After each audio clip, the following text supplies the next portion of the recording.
नमस्कार, मैं senior police inspector Vijay Kumar Srivastava crime petrol Dastak के एक और केस में आपका स्वागत करता हूँ। केसेस तो कई हल किए हमने, लेकिन ये केस ये अनोखा ही नहीं, अनोखे से भी ऊपर था। वो कहते हैं ना कि एक झूठ छुपाने के लिए इंसान 100 झूठ बोल देता है, ठीक उसी तरह एक गुनाह छुपाने के लिए इंसान 100 गुनाह कर बैठता है और नतीजा एक बड़े अपराध की दस्तक पे दस्तक होती है, लेकिन उसकी तरफ ध्यान ही नहीं जाता।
कहाँ है वो?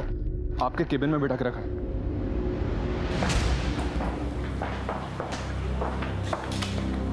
हाँ, क्या नाम है तुम्हारा? गर्व शर्मा। ये कट्टा कहाँ से लाए? मेरा ही है। तुम्हारा है? क्या किया तुमने? मैंने अपनी मम्मी का मर्डर किया है। मर्डर? अपनी मम्मी का? क्यों?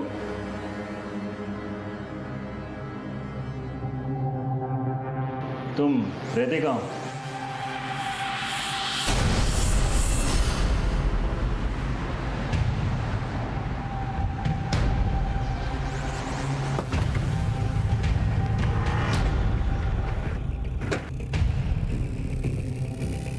हटिए हटिए।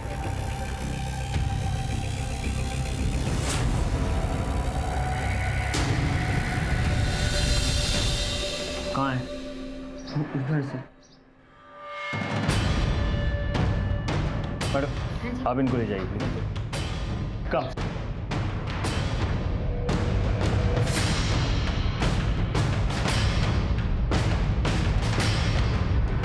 इसके ससुर जी सोमनाथ जी और पोता गर्व।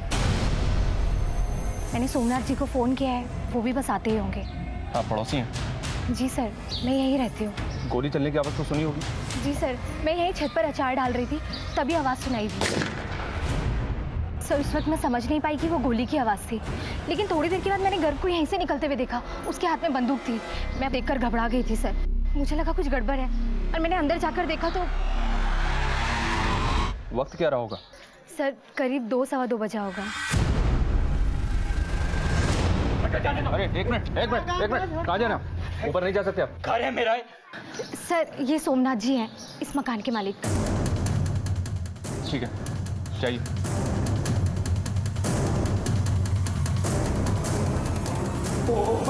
कैसे हो? क्या है सब? क्या आओगे? कैसे? देखिए, मुझे इसी वक्त गर्व से बात करनी है। कहाँ है वो? आप इस बात नहीं कर सकते प्लीज। ऑफिसर देखिए, मेरा पोता है, मैं उसका दादा हूँ। Sir please. ऑफिसर मेरी बात सुनो। देखो यार, मेरी बहू मरी पड़ी है और मेरे पोते से तुम लोग बात भी नहीं करने दोगे।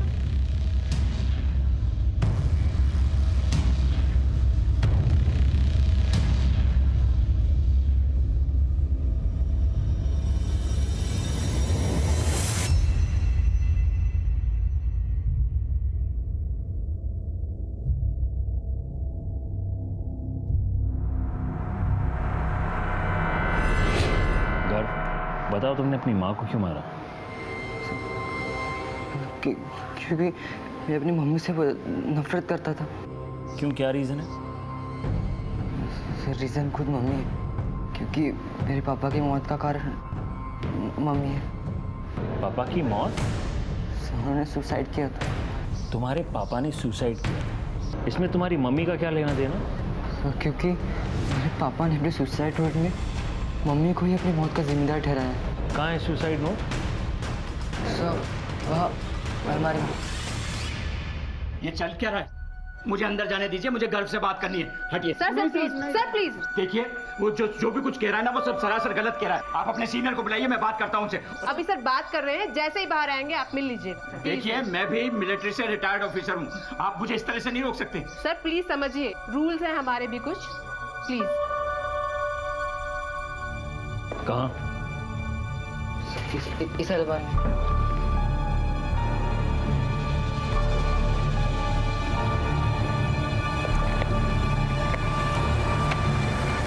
नहीं है, इसी में लगा था मैं।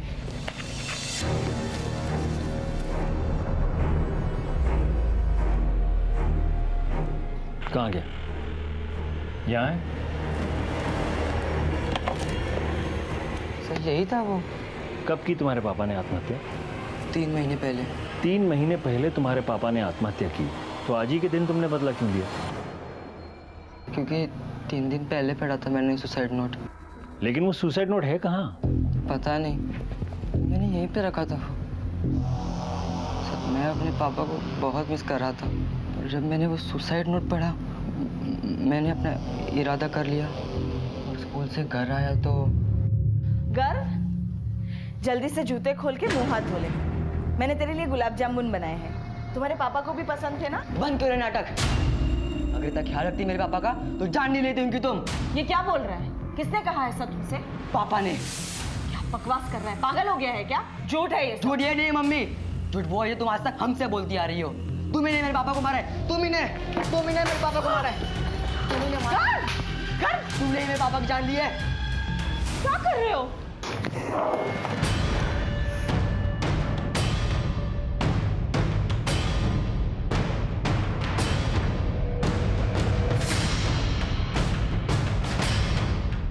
वो कट्टा तुम्हारे पास कहाँ से आया? कट्टा सब घर पर ही था। घर में कहाँ से आया? कौन लाया? पता नहीं, कई दिन से ड्रॉअर में ही पड़ा था। ये क्या कर रहे हैं आप? कहाँ ले जा रहे हैं? मैं इसे आपको ले जाने नहीं दूंगा। अरे ऑफिसर, मैं छोटा बच्चा है, आप समझ। अंडरस्टैंड। आपको जो कुछ भी कहना है पुलिस स्टेशन आके। अरे ऑफिसर, आप ऐसे कैसे कर सकते हैं? मेरी बात तो सुनिए आप।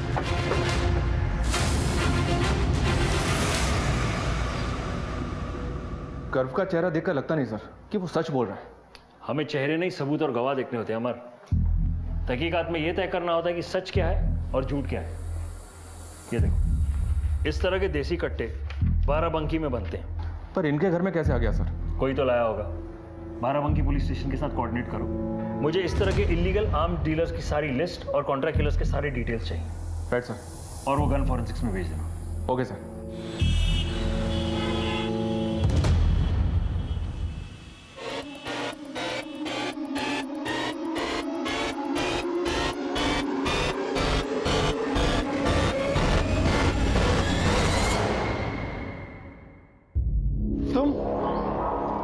अभी तक डिलीट नहीं किया ना आपने ये वीडियो? इस ताका झाकी के चक्कर में ना एक दिन बहुत बुरा फंसेंगे आप। अरे कब तक मैं आपको इन पछड़ों से निकालती फिरूंगी?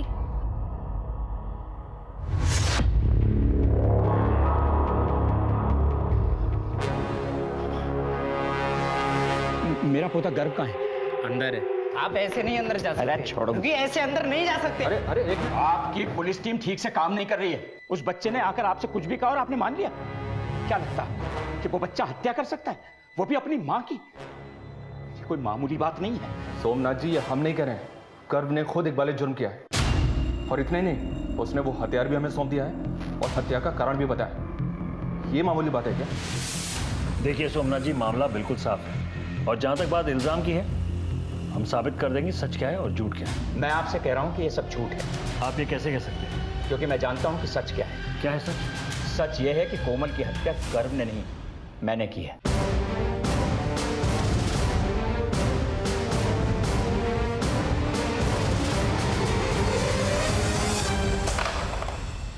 हम मुजरिमों के पीछे काफी भाग दौड़ करके उन्हें पकड़ते हैं, कई तरकीबें आजमाते हैं उनसे जुर्म कबूल करवाने की। मगर इस हत्याकांड में दो लोग खुद चलकर हमारे पास आए थे और दोनों ही जुर्म का इकबाल कर रहे हैं। मैंने अपनी मम्मी का मर्डर किया है। कोमल की हत्या गर्व ने नहीं, मैंने की। कभी कभी प्लेट में सजी सजाई कोई चीज मिल जाए तो शक और गहरा हो जाता है। देखते जाइए, ये तो एक मोड़ आया है, अभी आगे कई और मोड़ बाकी हैं, कई और झटके बाकी हैं।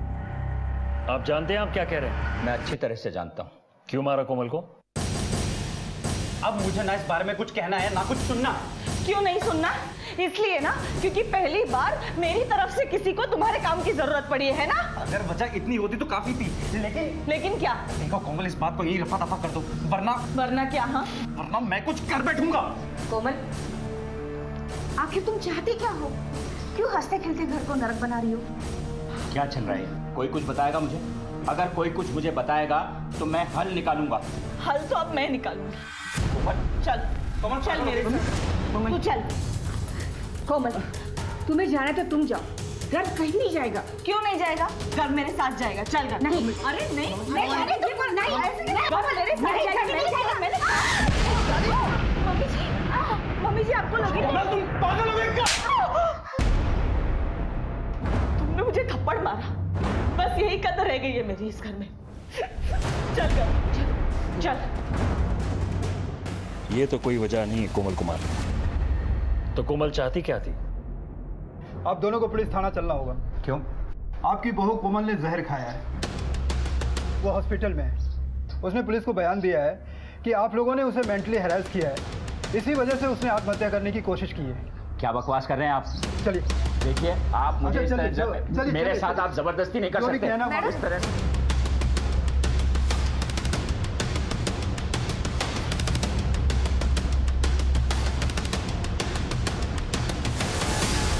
इतना सब कुछ होने के बाद भी मैंने दोनों को मिलाने में कोई कसर नहीं छोड़ी। वकील साहब, बेल करवाने के लिए बहुत बहुत शुक्रिया। सुनील, तू कुछ बताता क्यों नहीं है? तुम दोनों के बीच किस बात को लेकर इतना तनाव है जो बात यहां तक पहुंच गई?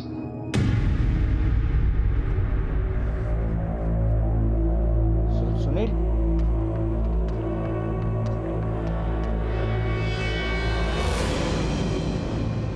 सुनील, तुझसे एक बहुत जरूरी बात करनी है।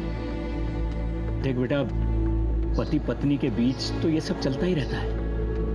तू जा और कोमल को मना कर ले। नहीं पापा, मैं उसे लेने नहीं जाऊंगा। मैं उससे डिवोर्स लूंगा। बेटा, पति पत्नी के बीच में तो डिवोर्स हो सकता है, पर माँ बाप के बीच में तो नहीं हो सकता ना। गर्व के लिए, अपने बच्चे के लिए कोशिश तो कर। बेटा, मैं अपने पोते को मिले बगैर नहीं रह सकती। जाकर उसे ले आ।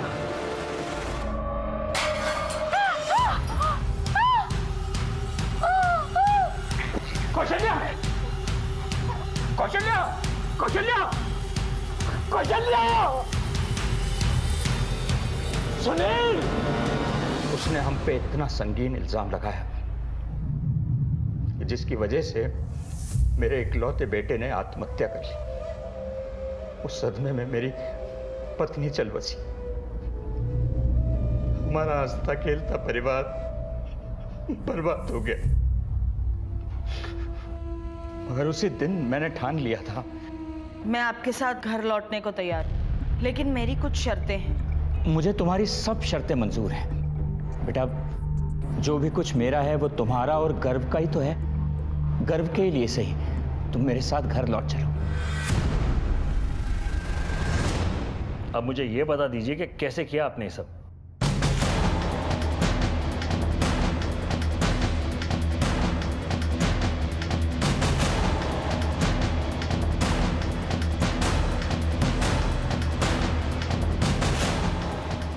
बाबूजी ऐसे क्यों देख रहे हैं? क्या हुआ? जो अब तक नहीं हुआ वो अब होगा। मतलब साफ, तुम्हें अपने पापों का हिसाब देना होगा। बाबूजी, बाबूजी, नहीं, नहीं। आपकी बहू और बेटे में किस बात को लेकर लड़ाई होती थी? ठीक से तो नहीं पता सर, लेकिन कोई बैंक लोन की बात थी जिसको लेकर दोनों के बीच में तनाव था। कोमल को मारने के लिए कट्टा कहाँ से लिया आपने? जी, सेल्फ डिफेंस के लिए लिया था। सेल्फ डिफेंस के लिए देसी कट्टा किससे लिया? बहुत दिन हो गए, याद नहीं है। आप एक फौजी और ये भी नहीं जानते कि गैर कानूनी हथियार रखना एक जुर्म है? जी जानता हूं, लेकिन सोमनाथ जी, कर्व ने अपने पापा के सुसाइड नोट की बात कही थी हमसे। क्या आपको पता है वो सुसाइड नोट कहाँ है? Suicide note? मैं किसी सुसाइड नोट के बारे में नहीं जानता। तो आप ये तो जानते ही होंगे कि आपके स्टेटमेंट के बाद आप पर कानूनी कार्रवाई की जा सकती है। जानता हूं इंस्पेक्टर साहब, गलती तो मुझसे हुई है। कोमल को मारने के बाद अगर मैं वहां से नहीं चला जाता तो मेरा बच्चा मुसीबत में नहीं पड़ता। आप गर्व को जाने दीजिए, वो निर्दोष है। मैं कह रहा हूं ना आपसे, उसने कुछ नहीं किया, मैंने हत्या की। कहानी अच्छी है, अपने पोते को बचाने के लिए कह रहे हैं ना ये सब? नहीं साहब, ये कहानी नहीं है, मैंने आपको वो बताया है जो हुआ। ठीक है, आपने अपना जुर्म कबूल कर लिया है और उसने अपना, लेकिन हम अपने तरीके से असली मुजरिम को पकड़ेंगे और उसके बाद ही नतीजे पे पहुंचेंगे कि कौन रहेगा और कौन जाएगा। दोनों के बयान बहुत कुछ कह रहे थे, दिमाग में कई सवाल कूद रहे थे। एक तरफ एक 14 साल का लड़का अपनी मां को जान से मार देने की बात कबूल कर रहा था, तो दूसरी तरफ एक बुजुर्ग अपनी बहू को। हम सब सोच में पड़ गए थे। सर, मोटिव तो दोनों के पास है, कोमल को मारने का। इन दोनों के स्टेटमेंट्स में काफी बातें मनगढ़ंत लग रही हैं। सुनील शर्मा सुसाइड केस की फाइल देखी है मैंने, उसमें सुसाइड नोट का कोई जिक्र नहीं। It was an open and shut case. हमें इन दोनों के स्टेटमेंट्स को क्रॉस वेरीफाई करना होगा। सर ये फिंगरप्रिंट की रिपोर्ट्स। सर देसी कट्टे पे सोमनाथ और गर्भ दोनों की उंगलियों के निशान थे, लेकिन और भी निशान थे जो डिस्टॉर्टेड हो गए।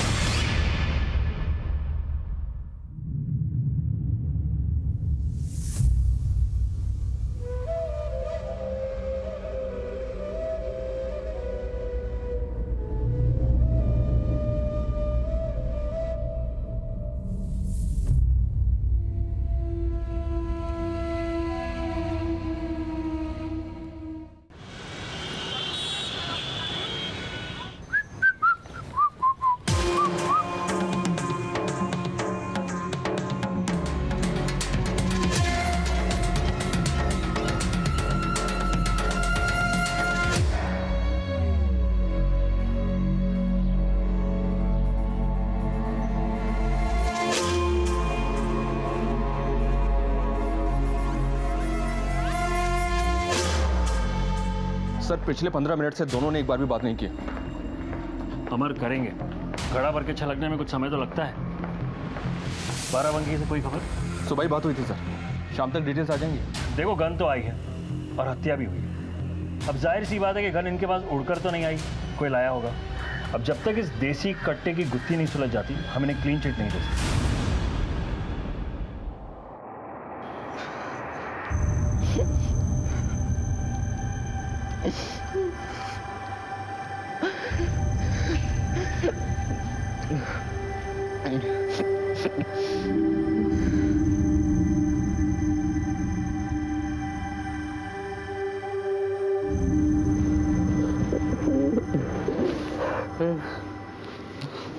क्या किया तूने बेटा?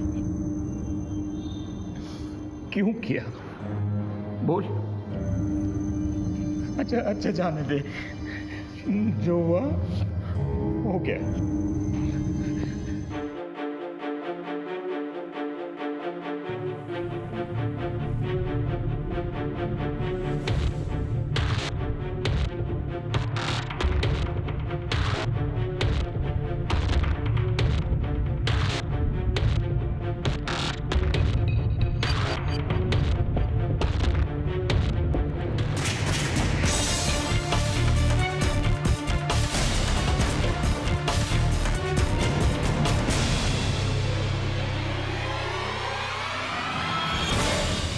ये मोहल्ला जितना सामान्य अब दिख रहा है, वो घटना के वक्त ऐसा था नहीं। जिस तरह डॉक्टर हर मरीज का अलग इलाज करता है, उसी तरह हम पुलिस वालों को भी मुजरिम देख के पैंतरे इस्तेमाल करने पड़ते हैं। मैं सिर्फ इतना बता दूं कि अब इस केस की दिशाएं बदल गई थी और अब यह केस अनोखे से भी ऊपर उठ चुका था। सोमनाथ और कोमल के बैंक डिटेल्स निकलवाओ। सुनील जिस बैंक में मैनेजर था, वहाँ की डिटेल्स निकलवाओ कि किस रिश्तेदार के लोन के कारण सुनील और कोमल एक दूसरे से लड़ रहे थे। एक टीम बना लिया हमने सर, जो घर, मोहल्ले और फैक्ट्री से सारी डिटेल्स जमा करेगी। कोमल के मैके में पूछताछ कर, होशियारी से इन्वेस्टिगेशन होनी चाहिए। And we have to speed up. Right sir. Okay.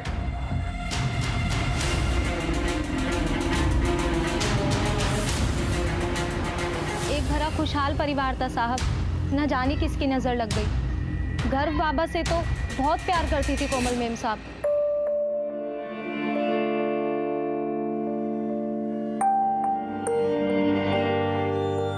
जहाँ तक सोमनाथ जी का सवाल है, कोमल मेम साहब और उनकी ज्यादा बातचीत नहीं होती थी।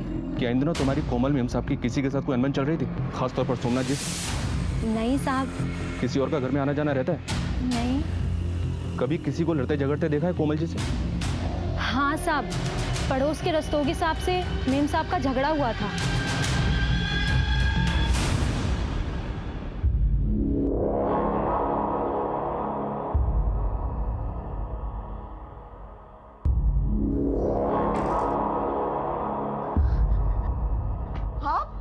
आप यहाँ क्या कर रहे हैं? अरे कोमल जी, ये अखबार बाहर पड़ा था, वही देने आया था। अखबार देने क्यों आ गए? अखबार बाहर पड़ा है तो पड़ा रहने दीजिए, और देने भी आए तो ऐसे सीधे अंदर चले आएंगे आप? आवाज नहीं दे सकते? आप तो बेकार में नाराज हो रही हैं। मैं तो बस यूं ही अपना घर समझ के आ गया था। अपना घर समझ के आ गए थे? जैसे आए वैसे के वैसे दफा हो जाइए यहाँ से।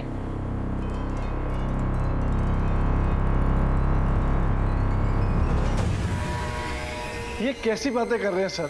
मैं तो बस पड़ोसी होने का फर्ज निभा रहा था। कोमल जी के कमरे से स्ट्रगल के मार्क्स मिले हमें, और ये भी पता चला कि तुम्हारी दूसरों के घरों में ताका झाकी करने की बहुत आदत है। अकेली औरत देखी तो नियत में खोट आ गया होगा, है ना? नहीं नहीं सर, ऐसी कोई बात नहीं है। मैं कोई ताका झाकी नहीं करता। मैं तो बस मोहल्ले में नजर रखता हूँ। नजर रखता हूँ? क्यों? नजर रखते रखते कभी किसी को आते जाते देखा उस घर में?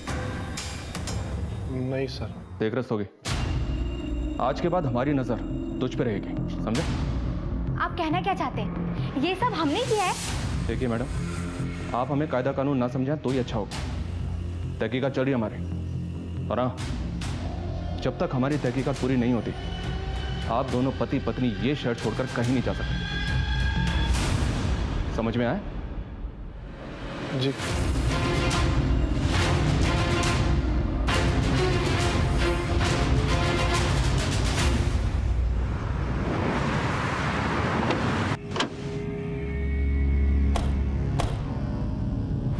मैडम, मेरे दीदी के कत्ल का जितना जिम्मेदार ये सोमनाथ है ना, इससे कहीं ज्यादा मेरे पिता हैं। मैंने इनको समझाया भी, लेकिन इतना सब कुछ होने के बाद भी ना, बस ये आ गए उनके गड़ियाली आंसुओं में। दीदी, ये आप क्या कर रही हो?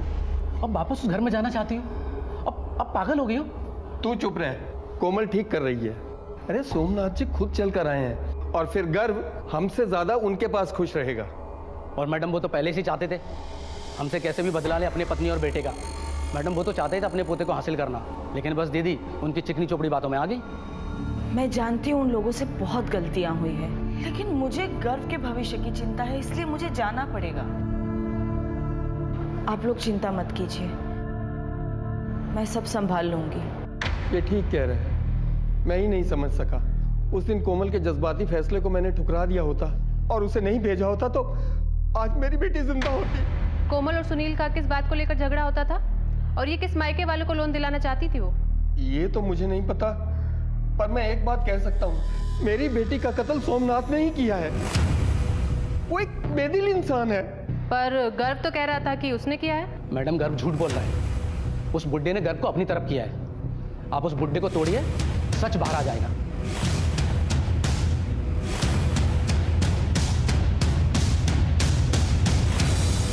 गर्व, चलो, तुम्हें दूसरी जगह शिफ्ट करना है। दादाजी नहीं।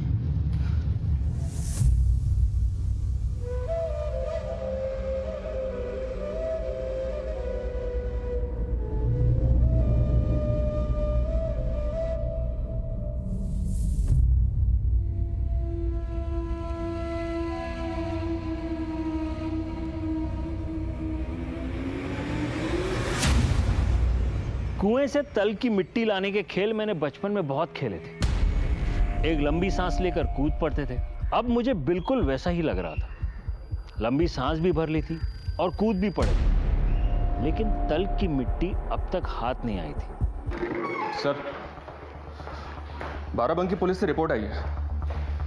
3 लोग हैं जो इलीगल वेपन सप्लाई का काम करते हैं, पप्पू, मदन और इकबाल। फिलहाल ये तीनों अंडरग्राउंड है सर। और बाराबंकी पुलिस ने एक बात और बताई है कि लखनऊ शहर की डीलिंग्स ये पप्पू यादव करता है। अपने मुखबिरों को काम पे लगा दो, मुझे किसी भी कीमत पे ये लीड चाहिए। Right sir. सर ये कोमल शर्मा की कॉल डिटेल्स हैं। इस नंबर से किसी दीपक वर्मा को लगातार कॉल किए गए हैं और कॉल्स रिसीव भी हुए। सर नेक्स्ट पेज पर कोमल शर्मा की बैंक अकाउंट की स्टेटमेंट है। उसी बैंक अकाउंट से लोन की प्रोसेसिंग फीस पे हुई है दीपक वर्मा के नाम पे। सर जब हमने उसके बारे में पता लगाया तो बहुत ही इंटरेस्टिंग सच सामने आया है। ये दीपक वर्मा कोमल के कॉलेज में ही पढ़ता था। दीपक वर्मा?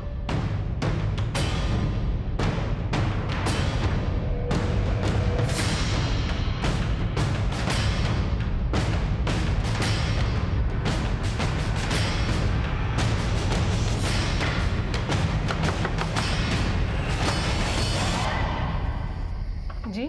कोमल के मर्डर के बारे में दीपक वर्मा से बात करनी है, बुलाइए उसे। उस डायन औरत ने जीते जी तो हमारा जीना हराम कर ही दिया था, और मरने के बाद भी हमारा पीछा नहीं छोड़ रही है। देखिए, उससे हमारा कोई लेना देना नहीं है। कौन है? किससे बात कर रही हो? दीपक वर्मा? जी, मैं ही दीपक वर्मा हूँ। कोमल मर्डर केस में पूछताछ करनी है तुमसे, चलो हमारे साथ। सर, कोमल के मर्डर के बारे में क्या पूछताछ करनी है? मैं क्या बता सकता हूँ उसके मर्डर के बारे में? मैंने कहा ना तुमसे, चलो हमारे साथ।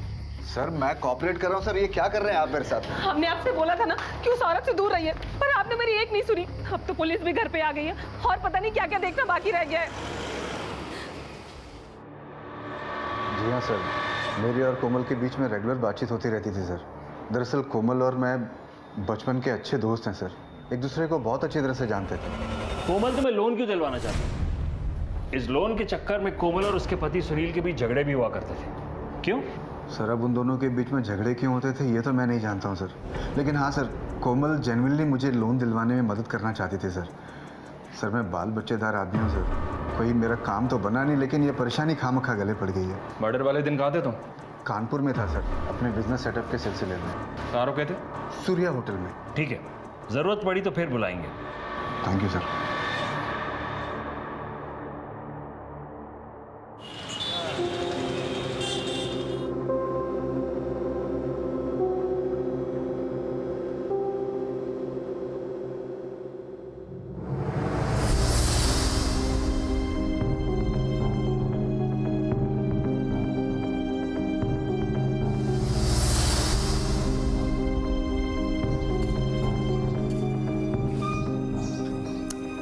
क्या बाबूजी, आपने फिर इसे स्कूटर दे दिया? कोमल, ये मेरा पोता है, एक फौजी का पोता। मैं इसे हर तरह से तैयार करूंगा। स्कूटर क्या, मैं इसे कार चलाना भी सिखाऊंगा, है ना गर्व? यस।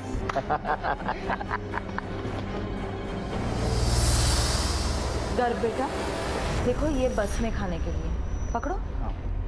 ये शॉर्ट रिसेस का और ये वाला लॉन्ग रिसेस का पूरा खत्म करना। हाँ। और सुनो बेटा, जो हुआ उसे भूलने की कोशिश करना।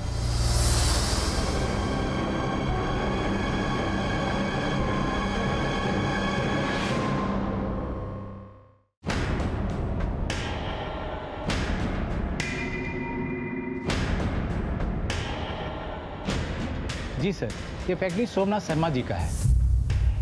फैक्ट्री लीज पे देने के बाद वो टाइम पास के लिए यहाँ आया जा करते थे। ये कोमल मैडम का इस फैक्ट्री में आना जाना होता था?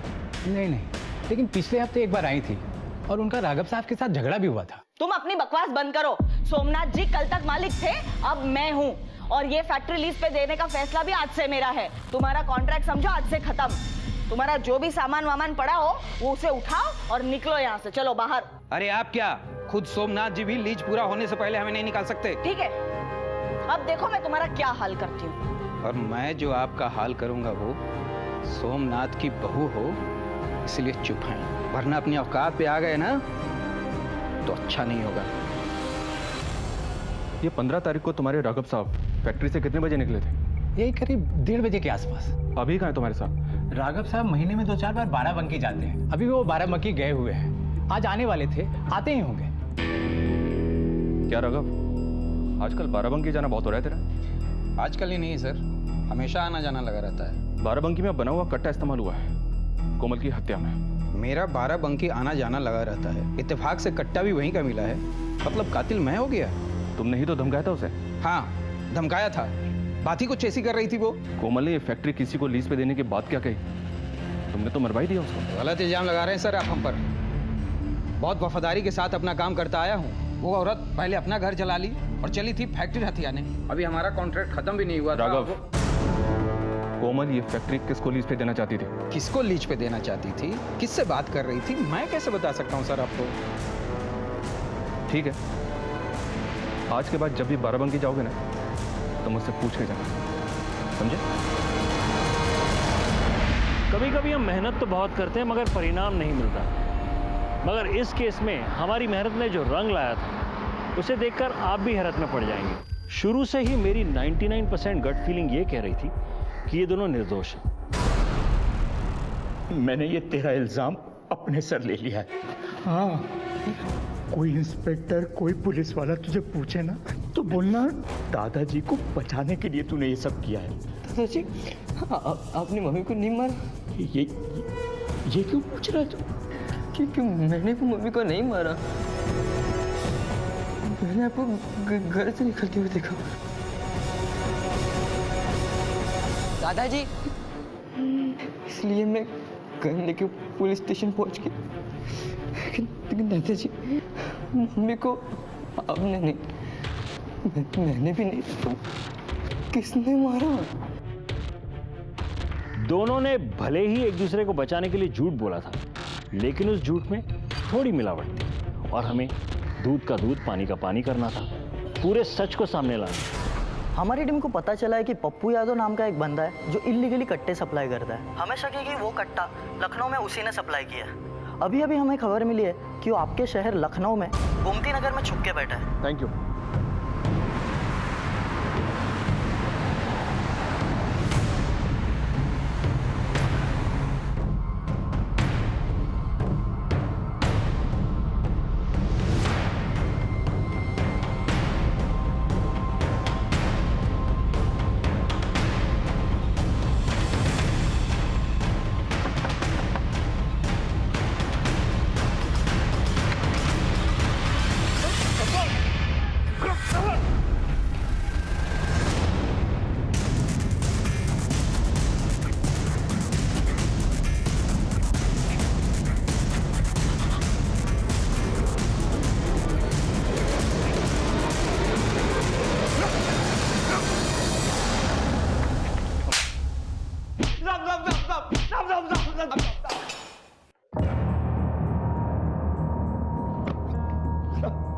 किसको बेचा था कट्टा? किससे ली थी सुपारी? बोल। साहब, मैं सुपारी नहीं लेता। हाँ, कट्टा जरूर बेचा था। ध्यान से देख, इन चारों में से किसी को बेचा था? हाँ साहब, मैंने कट्टा किसी आदमी को नहीं, औरत को बेचा था। इस केस में तो सिर्फ दो ही औरतें हैं जिस पे शक किया जा सकता है। एक रस्तोगी की पत्नी नंदा, दूसरी दीपक की पत्नी माला। लेकिन सर, लगता नहीं है कि वो दोनों ऐसा कर सकते हैं। अमर, हमें कदम बा कदम चलना है, किसी भी पॉसिबिलिटी को रूल आउट नहीं कर सकते हम। ध्यान से देख और पहचान, इनमें से कौन सी औरत है वो? इनमें से कोई नहीं है साहब, वो तो कोई और थी। अमर, स्केच आर्टिस्ट को बोलो।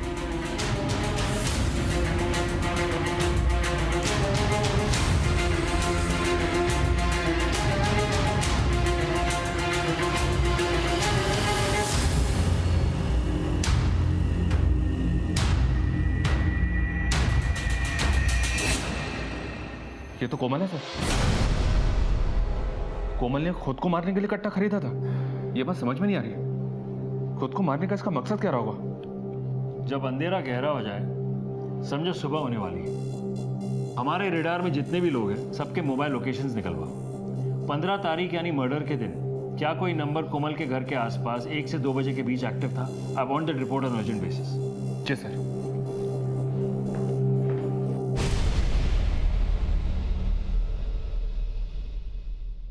सर, हमारा शक बिल्कुल सही निकला। ये देखिए, उस दिन इन लोगों के मोबाइल्स कोमल के घर के आसपास एक्टिव थे, लेकिन ये नंबर देखिए, ये बहुत खास है।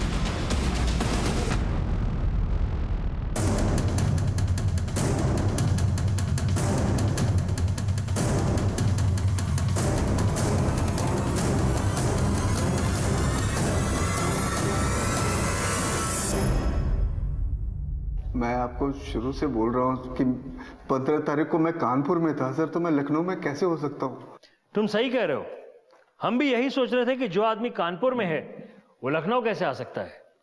इसीलिए हमारी टीम खुद कानपुर गई।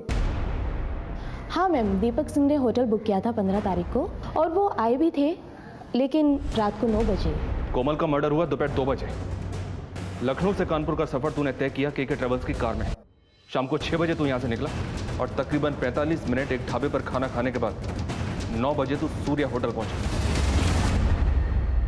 अब इतने सारे सबूत दे दिए हैं तो आंखों के सामने अंधेरा छा गया होगा ना दीपक? अब सच सच बताओ, वरना सच उगलवाने के तरीके आते हैं। मैं सर बताता हूँ सर, सब सच सच बताता हूँ सर। सर ये कहानी हमारे कॉलेज डेज की है। मैं और कोमल एक दूसरे से बहुत प्यार करते थे। हम शादी करना चाहते थे सर, लेकिन मैं लाइफ में सेटल नहीं था, इसलिए कोमल के पापा ने उसकी शादी सुनील से कर दी और मैंने भी बाद में माला से शादी कर दी। हम दोनों ही अपनी जिंदगी में आगे बढ़ चुके थे, लेकिन 3 महीने पहले मेरी मुलाकात अचानक कोमल से हो गई। अरे दीपक, अरे कोमल तुम? कितने सालों बाद, कैसे हो? मैं ठीक हूँ यार, तुम कैसी हो? बढ़िया बढ़िया। और यहाँ कैसे, क्या चल रहा है? सब ठीक चल रहा है। अभी कोलकाता से अपना बिजनेस पूरा का पूरा रैप अप करके यहाँ आया हूँ। अच्छा। अब यहाँ अपने बिजनेस को सेटअप करने के लिए लगा हुआ हूँ, लेकिन क्या करूँ, ना तो बिजनेस का लोन प्रोसेस हो रहा है और ना ही कोई और काम बन रहा है। तुम्हें लोन चाहिए? हाँ। मेरे हस्बैंड बैंक में मैनेजर है, मैं करवाती हूँ लोन, तुम्हारा हो जाएगा तुम्हारा काम। मैं सुनील से बात करती हूँ। अभी भी तुम्हारे दिल में पुराने आशिक के लिए जगह बाकी है? अच्छा, इसलिए उसकी लोन रिजेक्ट करवा दी तुमने? क्या बात कर रही हो तुम?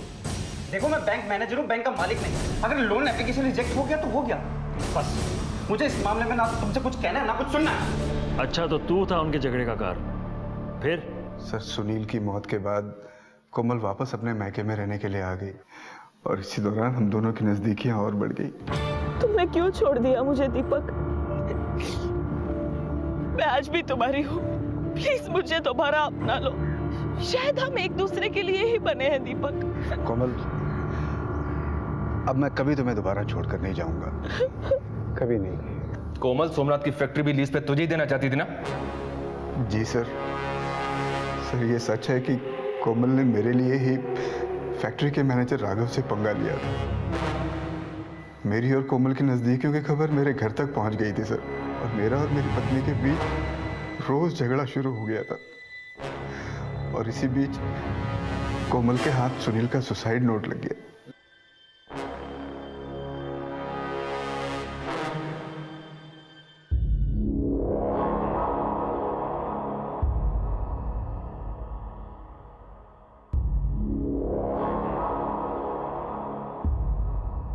ये है उस बुड्ढे का असली चेहरा। अपने बेटे और पत्नी की मौत का बदला लेना चाहता है मुझसे ये आदमी। जैसे मैंने उनको फंसाया था ना, उसी तरह अबेटमेंट टू सुसाइड के केस में फंसाना चाहता है ये मुझे। इसीलिए संभाल कर रखा है ये सुसाइड नोट अब तक। और 15 तारीख को कोमल ने मुझे अपने घर पर बुलाया। ये लो, काम तमाम कर दो उस बुड्ढे का। देखो उसके बाद ना किसी लोन की जरूरत नहीं पड़ेगी अपने को। सिर्फ तुम, मैं और ये सारी जायदाद हमारी। फिर तुम्हारी बीवी को भी थोड़े पैसे देकर उसको तलाक दे देना। लेकिन कोमल, मैं किसी की हत्या नहीं कर सकता यार, ये मेरे से नहीं होगा। पागल मत बनो दीपक।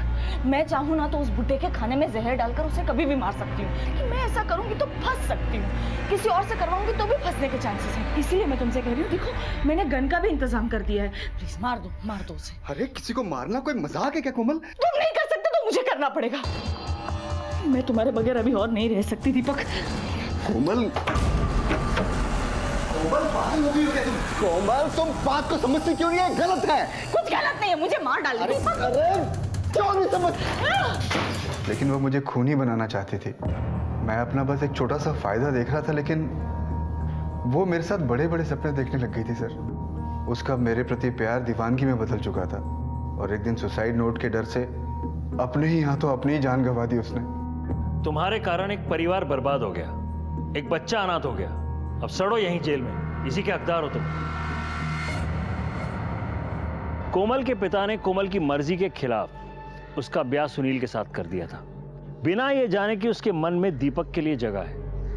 ये पहली दस्तक थी, लेकिन कोमल का दोबारा दीपक से मेलजोल ये एक और दस्तक थी, और ये वो दस्तक थी जो दबे पैर हर मोड़ पर उनकी जिंदगी में आती रही और तबाही मचा गई। कोमल को भी एक दस्तक मिली थी जो खतरे की नहीं, उसके लिए भलाई की थी। सोमनाथ ने वो सुसाइड नोट उनसे बदला लेने के लिए नहीं, उन्हें बचाने के लिए छुपाया था।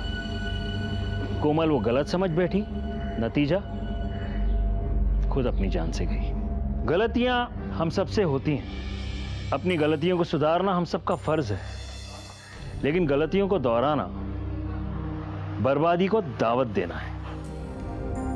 फिर मिलेंगे एक और अनोखे केस के साथ, तब तक के लिए देखते रहिए क्राइम पेट्रोल दस्तक। मकसद बताना नहीं, बचाना है।